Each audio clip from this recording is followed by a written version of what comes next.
Sabi ko dati, bibili pa ako ng 2 pieces nitong mini alarm clock. Pero mukhang mapapabili pa talaga ako ng 11 pieces nitong mini alarm clock. Kasi ba naman, late na naman yung ibang pamangking ko sa school. Kahit nag-set na sila ng alarm clock sa phone.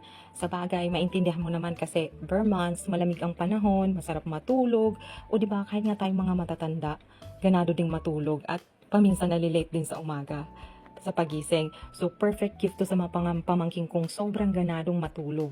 At least, pag may ganito sila, sure, wake up kahit gaano pa kalamig yung umaga.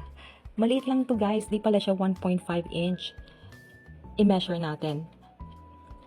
At sorry naman, kanina pa ako naghahanap ng ruler dito sa bahay.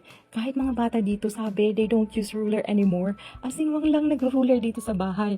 So, kaya, ito na lang yung nadampot ko na pang measure. Ang lakas mga karpentero nito guys. Charan! So, sukatin natin. I-measure natin siya.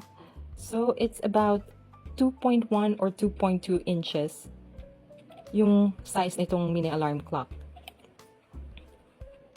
Available siya in 4 cute and fun colors. White, blue, green, and pink. Green yung kinuha ko kasi sabi nila green is often seen as a positive or lucky color.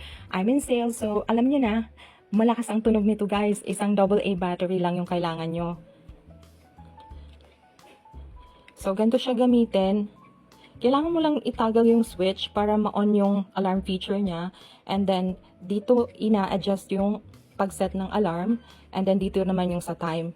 So try natin.